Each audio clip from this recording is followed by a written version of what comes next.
شیطان کی ایک بہت بڑی دسیسہ کاری اور ہتھ کنڈہ یہ ہے کہ وہ ایک تنگ دل، ناقص العقل اور کوتاہ فکر انسان کو ایمان کے حقائق کے بارے میں فریب دیتا ہے۔ چنانچہ وہ کہا جاتا ہے کہ صرف ایک ہی ہستی ہے جو کہ تمام ذرات و سیارات اور نجوم و موجودات کی ان کے تمام حالات سمیت اپنی ربوبیت کے تحت تدبیر اور انتظام و انصرام کرتی ہے۔ اب اس غیر محدود عظیم الشان اور عجیب و غریب مسئلے کا اعتقاد دل میں کیوں کر بیٹھے؟ فکر و نظر اسے قبول کیسے کرے؟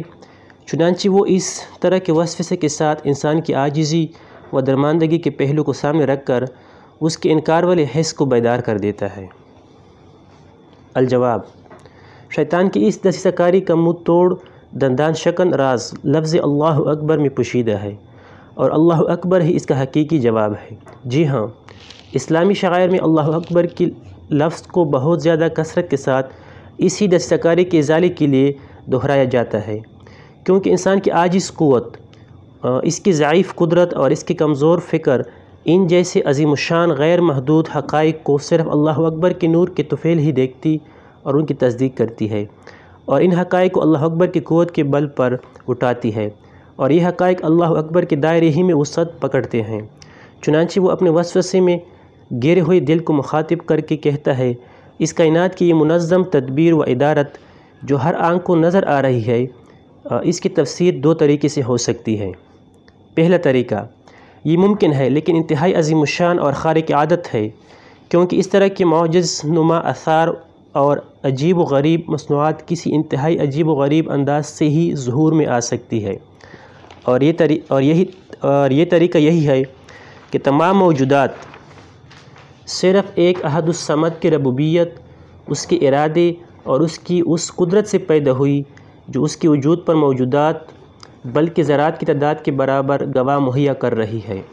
ہاں، دوسرا نکتہ، یہاں تھوڑا مسئلہ شیطان کے دسیسہ یہ ہے کہ کہتے ہیں کہ ایمان حقائق کے عظمت کی جہت سے کیا کرتی ہے، تانگ ذہن لوگوں کی گمراہی میں لے کر جاتی ہے۔ کہتے ہیں کہ یعنی اتنا بڑا کائنات میں ستارہ، نجوم، پورا کائنات کی پورا زمین، اتنا خام ذرات ایک ذات کیسے چلاتے ہیں؟ ایک ذات اتنا کام کیسے کر سکتا ہے ایک وقت میں؟ پورا ستاروں کے، سورجوں کے، کوكب کے، زمین کے، مخلوقات کے پورا امور ہم کہتے ہیں کہ اللہ تعالیٰ کرتے ہیں۔ شیطان کہتے ہیں یہ ایک ذات اتنا کام کیسے کر سکتا ہے؟ اس جیسے ایک وسوسہ میں انسان کے دماغ میں خراب کرتے ہیں، دماغ کے انسان کے اندر ایمان کے شک شبہ ڈالتے ہیں۔ استاد بزمان نے کہتے ہیں کہ اس کی بہترین جواب کیا ہے؟ اللہ اکبر۔ کیوں؟ یعنی ہم کیوں اللہ اکبر کہتے ہیں؟ حج میں، عمرہ میں، ہر جگہ میں اللہ اکبر، عید میں اللہ اکبر کہنا سے انسان کے دل میں اللہ تعالیٰ کی عظمت پیدا ہو جاتی ہے، اور جو عقل سمجھ نہیں پاتی ہے کچھ چیزیں، لیکن دل اس کی تصدیق کرتے کہ اس لیے ہم اللہ اکبر کہتے۔ کیوں؟ اللہ اکبر کیا ہے؟ اللہ اکبر کا مطلب یہ کہ اللہ ہر چیز سے بڑا ہے، جو تمہارا ناممکن نظر آتی ہے اس کے کرنا سے بڑا ہے۔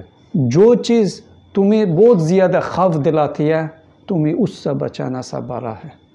جو چیز تم ناممکن سمجھتے ہیں تمہارا ہر مخلوقات کے طاقت سے بڑا نظر آتی ہے، اللہ اس کے کرنا سے بھی بڑا ہے۔ اللہ اکبر، جو اتنا آسمان اور سورجوں کے چلانا سے بھی بڑا ہے۔ اللہ اکبر میں مطلب یہ ہے، یعنی جو آپ سوچتے ہیں اس سے بھی بڑا ہے۔ جنت، اللہ تعالیٰ جنت خلق کر سکتا ہے، اللہ اکبر، اللہ تعالیٰ جنت کے خلق کرنا سے بھی بڑا ہے، اس کے کام اس کے سامنے کوئی نہیں ہے۔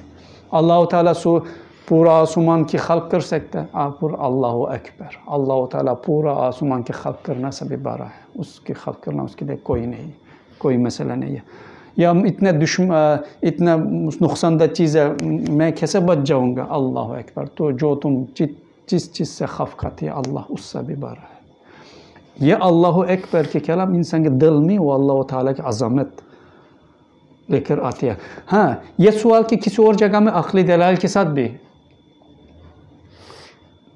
ثبوت کرتی ہے، لیکن سب سے عوام کے لیے یہ اللہ اکبر کے الفاظ اسلامیت کے اندر کثرت کے ساتھ استعمال یہ ہے کہ اس کی جو دل میں دماغ میں شیطان کی طرف جو وسوسہ آ جائے گا وہ اللہ اکبر کہہ کر وہ وسوسے سے کیا کرے گا، بچ جائے گا. کیونکہ اللہ اکبر کے معنی ہے کہ جو چیز تم برا سمجھتی ہے، ناممکن سمجھتی ہے، اللہ تعالیٰ اس سے بھی بارا ہے، اس کے کرنا سے بھی بارا ہے. اس لیے اللہ ہر چیز سے بڑا بولتے ہیں اللہ اکبر. اور یہ بھی ہے